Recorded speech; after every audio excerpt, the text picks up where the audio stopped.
The news counter .এ আপনাদের আরো একবার স্বাগত। আপনারা যারা রাজনীতির খোঁজ খবরের সঙ্গে থাকতে ভালোবাসেন তারা ইতিমধ্যে জেনে গেছেন যন্তর মন্তরে ককরোচ জনতা পার্টি সিজেপির প্রথম ছাত্রদের সমাবেশ সফল হয়ে গিয়েছে।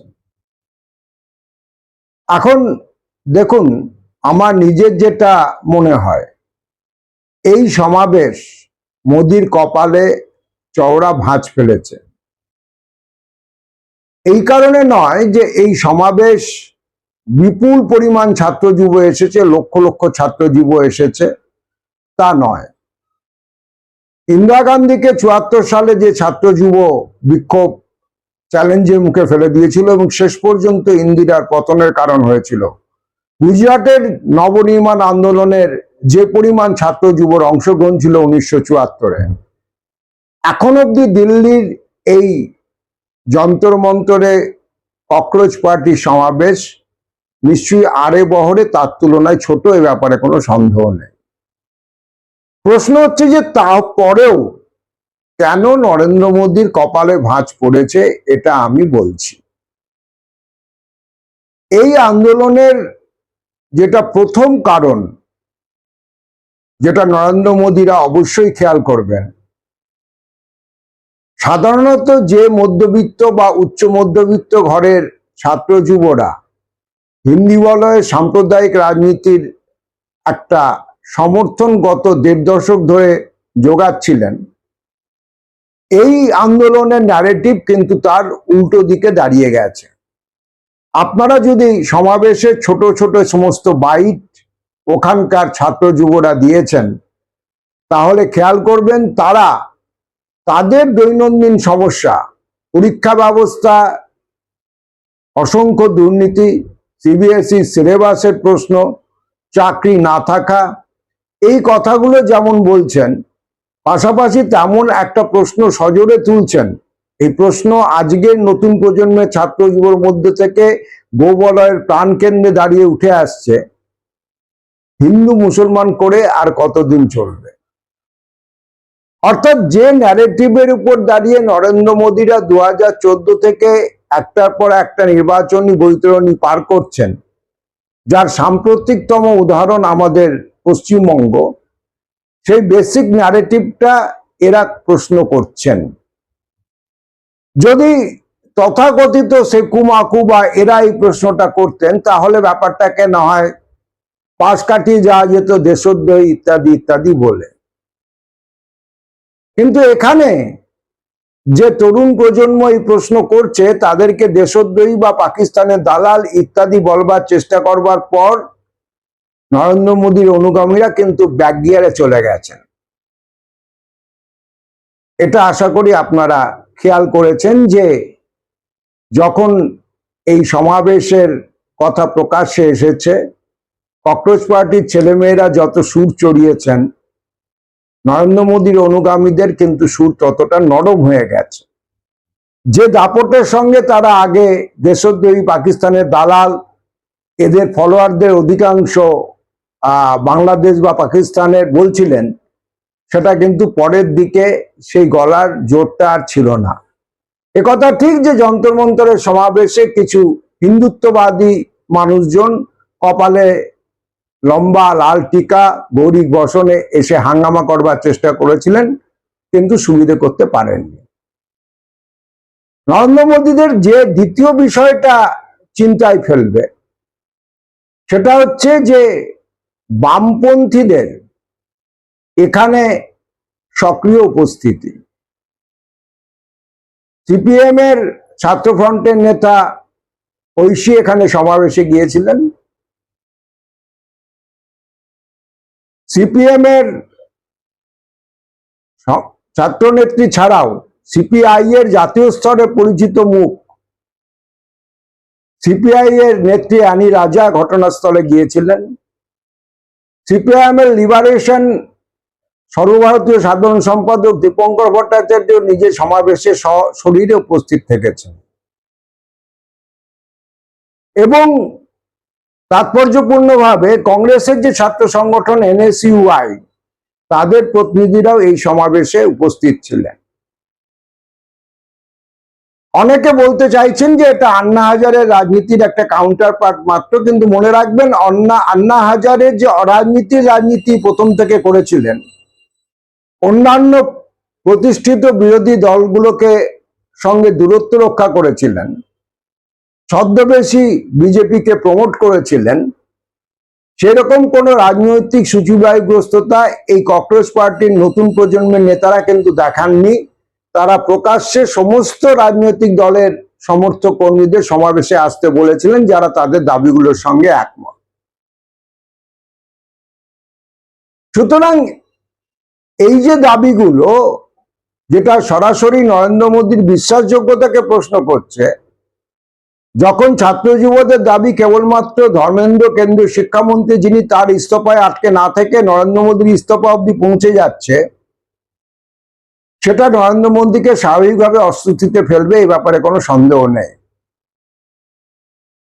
তৃতীয়ত, যেটা নরেন্দ্র মোদীর 56 ইঞ্চির যিনি মালিক, তার পক্ষে বেশি মাথা ব্যথার কারণ, এই স্লোগান, এই মঞ্চ থেকে যে স্লোগান উঠে এসেছে, তার মধ্যে দুটো স্লোগান একদমই বিজেপির যে ইকোসিস্টেম তার সঙ্গে যায় না। সেটা হচ্ছে ইনকিলাব জিন্দাবাদ এবং জয় ভীম। ইনকিলাব জিন্দাবাদ বামপন্থীদের পরিচিত স্লোগান, যেটা ভগৎ সিং প্রথম চ্যাম্পিয়ন করে দিয়ে গেছিলেন, আর জয় ভীম দলিতদের খুব পরিচিত স্লোগান।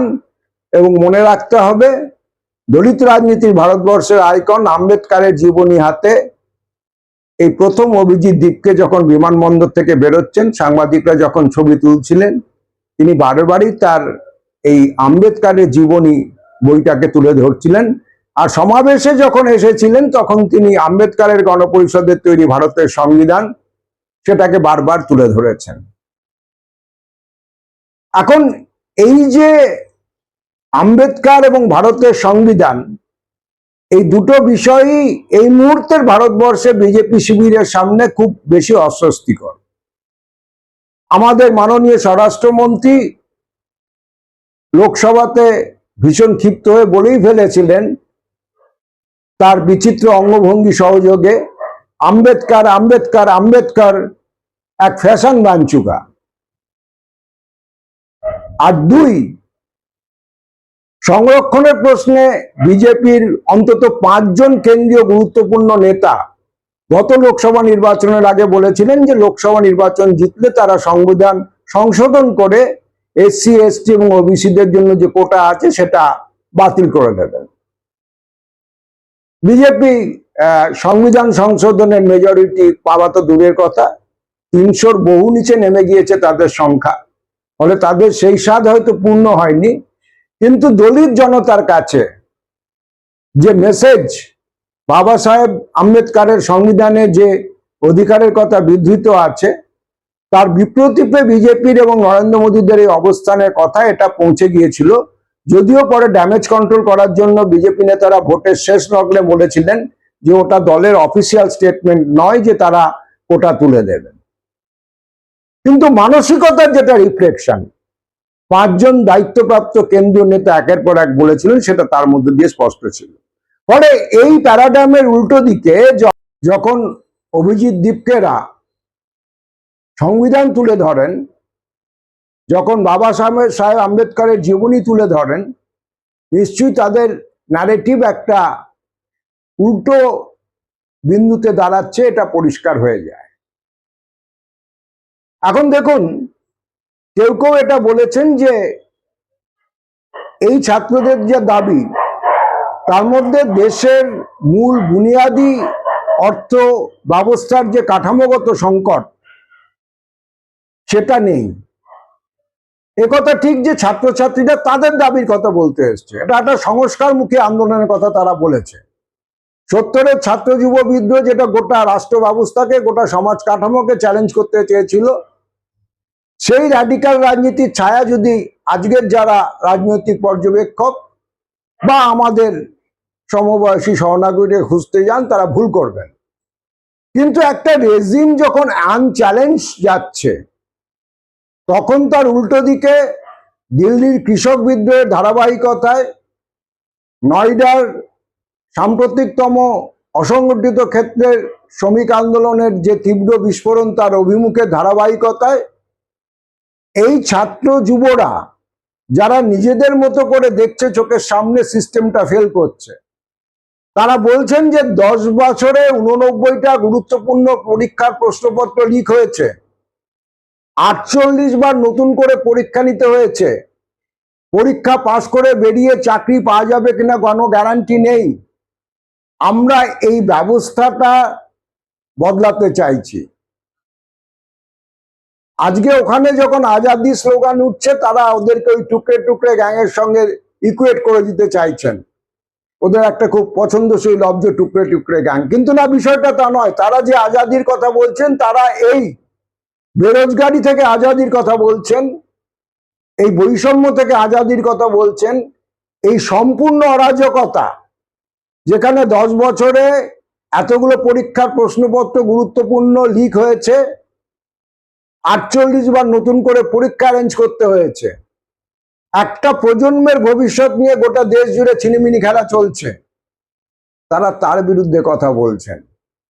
সুতরাং এটা বিদ্রোহ না হলেও ছাত্র যুবদের অত্যন্ত ন্যায়সঙ্গত বিক্ষোভ, এবং এই আন্দোলনের অন্তর্বস্তু এখনই আন্না হাজারের আন্দোলনের মতো যে ধান্দামুখী কোনো আন্দোলন, এটা বলে দেওয়ার সময় আসেনি।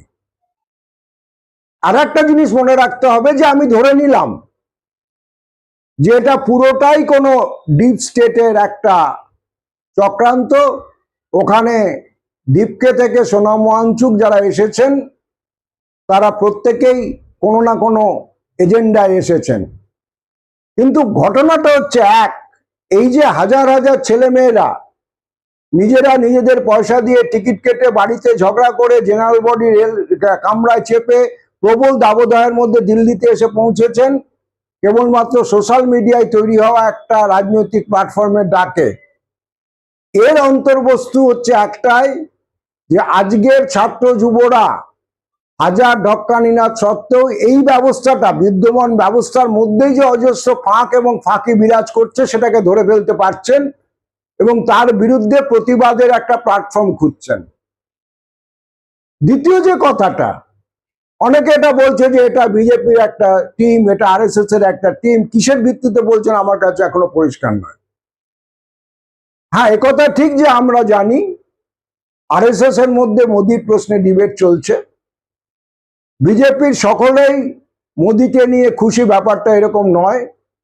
গুজরাট লবির সঙ্গে মহারাষ্ট্র লবি, রাজস্থানের লবি, রিটেল পুঁজি, তাদের সঙ্গে অন্যান্য কর্পোরেট লুটেরা পুঁজি সংঘাত বিজেপির মধ্যেই চলছে। সুতরাং তাদের এটার পেছনে কারোর যদি পরোক্ষ সমর্থন থেকে থাকে, অবাক হওয়ার কিছু নেই।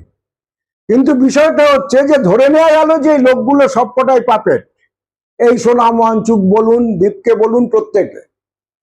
কিন্তু মঞ্চ থেকে যে ক্রান্তিকারী আওয়াজ ছড়িয়ে গেছে, যে ন্যায্য প্রশ্ন বাতাসে ভেসে গেছে, সেই প্রশ্নগুলোকে কিন্তু ঘরে ঢুকিয়ে দেওয়া যাবে না। যদি এই যন্তর মন্তরে জমায়েত যত ছাত্র যুব সবাইকেও তারা ম্যানেজ করে নিতে পারে, এই যে ন্যায়সঙ্গত প্রশ্ন, সেটা কেবলমাত্র শুধু যন্তর মন্তরে যারা জমায়েত হতে পেরেছেন তাদের প্রশ্ন নয়, কোটি কোটি ছাত্র যুবর প্রশ্ন। সেই প্রশ্নগুলো কিন্তু বাতাস থেকে কারোর ক্ষমতা নেই যে মুছে দিতে পারবে। আমাদের এই মুহূর্তে পপুলেশনের 40% যুব সম্প্রদায়। চাকরির প্রশ্নে, শিক্ষার প্রশ্নে অন্ধকার ঘনিয়ে এসছে।